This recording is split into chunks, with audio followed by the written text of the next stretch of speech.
सभी को। आज बहुत ही खास दिन है क्योंकि आज हमें मौका मिला है कि हम अपनी vice chairperson doctor Niti ma'am के साथ पॉडकास्ट करें। Welcome to our podcast ma'am.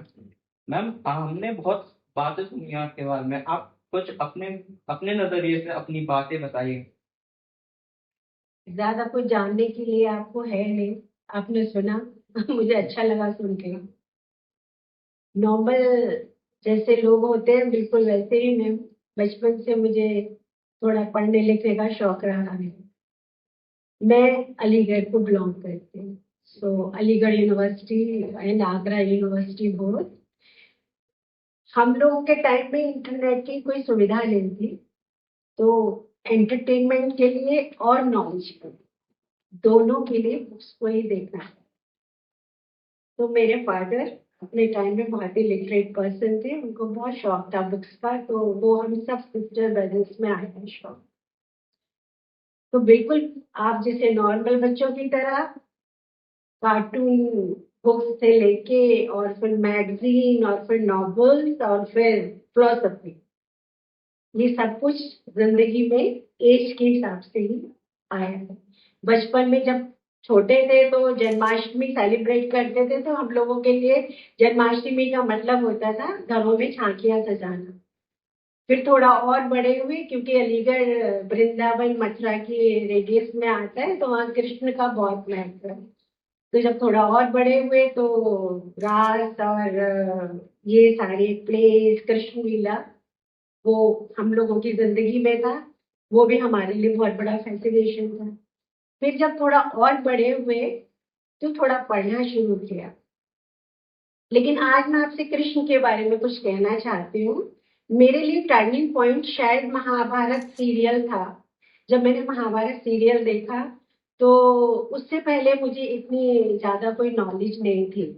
लेकिन सीरियल देखने के बाद मैं उन दिनों पढ़ चुकी थी, बल्कि एमए कर चुकी थी।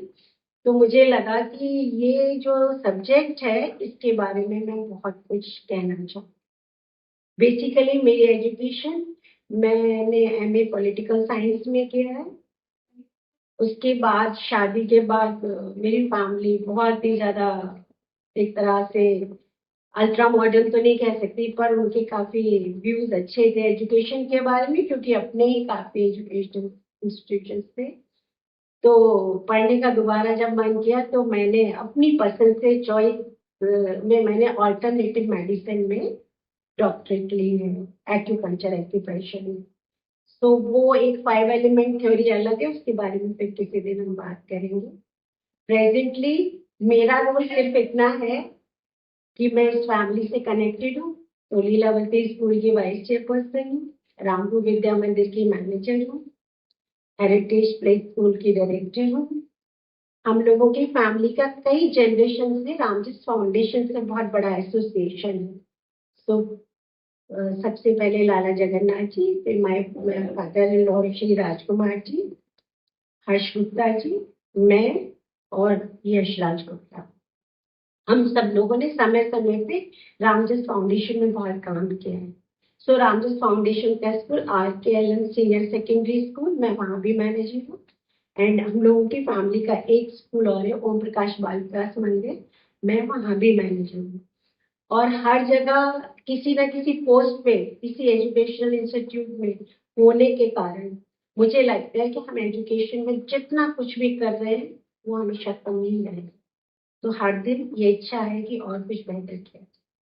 मैम, जैसे कि आपने बताया आपकी जिंदगी में श्री कृष्ण का भी बहुत अहमियत है, तो क्या हम ये भी मान सकते हैं कि वो आपके एक मार्गदर्शन रहे होंगे? हाँ, बिल्कुल मान सकते हैं कि वो मार्गदर्शन रहे होंगे। हम जब छोटे होते हैं, लाइक आपकी एज में जब होते हैं, तब हमें समझ में नहीं आता कि हम लोग जिसको माइथोलॉजी बोलते हैं, क्या वो माइथोलॉजी है या हिस्ट्री है। मेरे हिसाब से हिस्ट्री है। हम हिस्ट्री को देखेंगे क्योंकि आज 5542 वर्ष बाद भी कृष्ण का होना, हम सबके बीच में होना, और इतना होना कि उसका एक एक पल पे एहसास करना, आज के वक्त में खास तौर से। तो कृष्ण तो मेरा मार्गदर्शन हमेशा से ही करते रहे हैं और करते रहेंगे। लेकिन मैं ये जरूर मेरा अपना मानना ये है कि हर बच्चे को स्कूलों की तरफ से भी अपनी कल्चर के बारे में, अपनी संस्कृति के बारे में, अपनी हिस्ट्री के बारे में कम से कम इतनी नॉलेज जरूर होनी चाहिए कि वो समय समय पर अपना रोल मॉडल चुन सके। आज अगर हम कृष्ण के बारे में बात करेंगे तो उसकी रेलेवेंस आज भी उतनी ही है, क्योंकि मुझे ऐसे लगता है कृष्ण अकेले ऐसे अवतार हैं, ऐसे पुरुष हैं, ऐसे भगवान हैं जिनके चेहरे पे जीवन की जब अधिक से अधिक परेशानियां थी तब भी उनके चेहरे पे मुस्कान थी। तो इसका मतलब एक खिलता हुआ बचपन, एक खिलती हुई जवानी और एक खिलता हुआ पूरा जीवन अगर किसी का है तो वो सिर्फ कृष्ण का है। इसीलिए हम उनको पूर्ण पुरुष कहते हैं। आपके हिसाब से आपकी रुचि कृष्ण भगवान में बहुत है, बिल्कुल। तो मैम आपके अनुसार कृष्ण कौन है?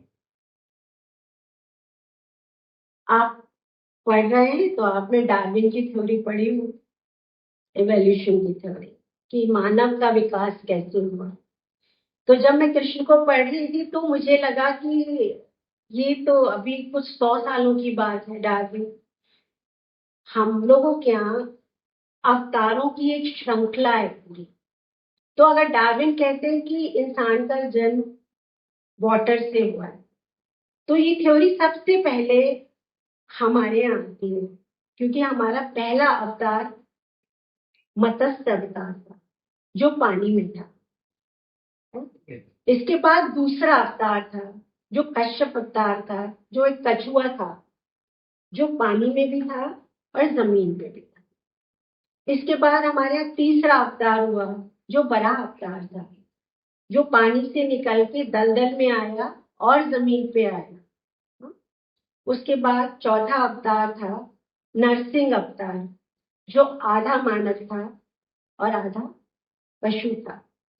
उसके बाद अगला अवतार आया परशुराम, जो वामन अवतार, जो एक छोटा बौना इंसान था, जो फिजिकली इतना बड़ा नहीं था तो मानसिक रूप से काफी प्रोग्रेसिव था। इसके बाद आया परशुराम अवतार, जो फुल ग्रोन मनुष्य था, लेकिन ऐसा मनुष्य जिसको अपने इमोशंस पे कंट्रोल नहीं था, जिनका गुस्सा हम हमेशा पढ़ते हैं कि परशुराम में बहुत गुस्सा था। इसके बाद अगला अवतार हुआ राम का, जो सबसे ज्यादा शांत, एकांगी, बिल्कुल वैराग और राजस्व जिनके साथ साथ चल। और उसके बाद आया पूर्ण अवतार श्री कृष्ण का। तो मैं उसको इसलिए ज्यादा महत्व देती हूँ श्री कृष्ण के अवतार में कि जीवन की हर परेशानी, जीवन की हर खूबसूरती में कृष्ण का अपना एक रोल है। तो इसलिए मुझे कृष्ण हमेशा ज्यादा इंस्पायर करते हैं, क्योंकि उनका बचपन, उनका पूरा जीवन अगर हम पढ़े तो माखन चुराने से लेके और गीता लिखने तक आपको एक पूरे जीवन की गाथा मिलती है, जिसमें आपकी जिंदगी के हर पहलू का पूरा जब। बहुत ही सुंदर तरीके से आपने कृष्ण का वर्णन किया। मैम, हम आज की युवा पीढ़ी कृष्ण भगवान से क्या सीख सकते हैं, या आपके अनुसार हमें क्या क्या सीखना चाहिए उनसे? कृष्ण के जीवन की हर स्टोरी, हर कहानी, अगर आप उसको कहानी कहें या इंसिडेंट, हर घटना किसी ना किसी चीज से जुड़ी हुई है। एज अ स्टूडेंट आपको मैं दो चार बातें जरूर बताना चाहिए। सबसे पहली बात, क्वांटिटी पे नहीं, क्वालिटी पे बिलीव करें। तो इसके लिए एक छोटी सी कहानी कृष्ण की है जो हम सब ने सुनी है, कि दुर्योधन थे, उन्होंने मांगा कि मुझे अक्षौणी सेना चाहिए, और अर्जुन ने मांगा कि मुझे सिर्फ आप चाहिए, कृष्ण चाहिए। जीत किसकी हुई? हम सबको पता। तो जीवन में अगर चुनना हो तो क्वालिटी को चुनिए, क्वांटिटी। दूसरी बात, अच्छे दोस्त चुनिए। आपके लिए ये बहुत जरूरी है कि आपके दोस्त अच्छे होने चाहिए, क्योंकि वो आपको बना भी सकते हैं और बिगाड़ भी सकते हैं। जैसे अर्जुन और कर्ण, अर्जुन ने कृष्ण को चुना तो अर्जुन रहेगा, और कर्ण ने दुर्योधन को चुना तो उनकी मृत्यु हुई। हमें अच्छे दोस्त जरूर चुनने चाहिए। तीसरा, मैनेजमेंट। किसी भी वक्त में, कहीं भी, किसी भी चीज के लिए प्लानिंग के साथ मैनेजमेंट बहुत जरूरी है। अब कृष्ण के लिए तो 1000 कहानी है, मैनेजमेंट के लेवल पे भी अगर बोला जाए, पर एक बहुत ही इंटरेस्टिंग कहानी है।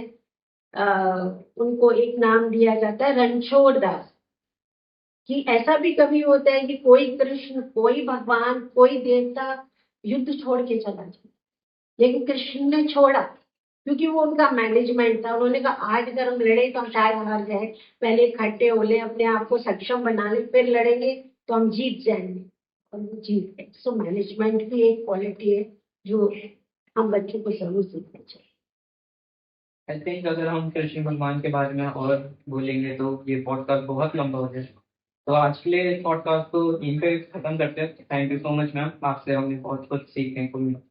मैं सिर्फ आपसे इतना चाहूंगी, क्योंकि कृष्ण की गाथा इतनी बड़ी है कि उसके लिए हम 100 पॉडकास्ट करें तो भी कम होगा, लेकिन टाइम टू टाइम हर बच्चे के जीवन में एक वक्त ऐसा आता है जब वो संघर्ष की स्थिति में होता है, जब वो चुनाव की स्थिति में होता है और उसको समझ में नहीं आता कि सही क्या है और गलत क्या है। तो उसके लिए आप जब थोड़ा सा पढ़ना शुरू करें तो गीता जरूर पढ़िएगा। ये मेरी सारे बच्चों को मेरी तरफ से एडवाइस है, बच्चों को भी और बड़ों को, क्योंकि वही हमें जिंदगी के बहुत खूबसूरत सॉल्यूशन है। Thank you.